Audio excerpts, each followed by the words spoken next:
बिस्मिल्लाहिर्रहमानिर्रहीम। अस्सलामु अलैकुम रहमतुल्लाहि वबरकातुहू। मैं हूँ रहमतुल्लाह ग्वादरी। आज आप लोगों को ये सुनाऊंगा कि तारीख़ के बारे बताऊंगा कि तारीख़ में कैसे था, अल्लाह नबी सल्लल्लाहु अलैहि वसल्लम की ज़िंदगी कैसे गुज़रा, ये आप लोगों को आगाही दूंगा। आज है सुनिए। मदीना तैयबा के रहने वाले मज़हब क्या थे और मदीना में कौन कौन से कबीले आबाद थे? जवाब, मदीना तैयबा में दो मज़हब के लोग रहते थे। मुशरिक यहूदी, मुशरिकों का दो खानदान।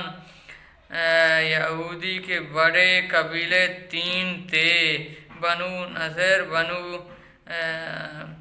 महाजर किस को कहते और अंसारी किस को?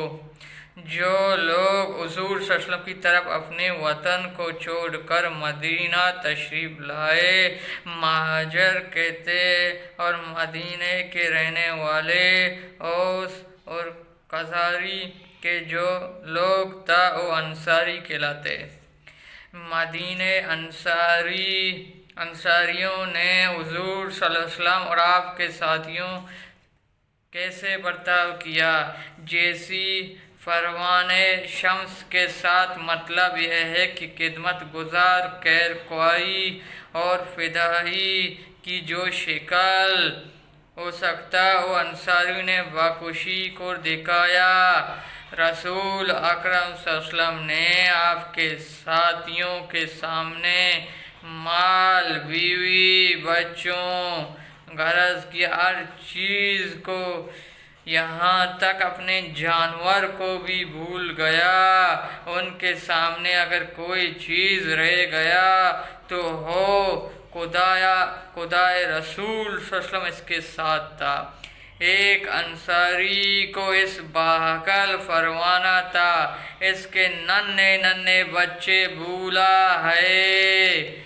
इसके सबसे बड़े तमन्ना ये हुआ था इसके महाजर मेहमान शिकम शेर हुआ और बाखुशी तकलीफ बर्दाश्त करा, लेकिन महाजर भाई ने आराम से रहा, वो जान कुर्बान कर, मगर महाजर का बार बेका ना हुआ।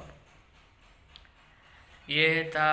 आप लोगों को कैसे लगा कि महाजरों के बारे, अंसारी के बारे, मदीना के बारे मैंने आप लोगों को कैसे लगा? आप लोगों को अच्छा लगा? मैं हूँ तो रहमतुल्लाह ग्वादरी।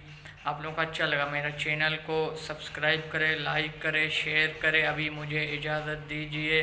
अल्लाह हाफ़िज़।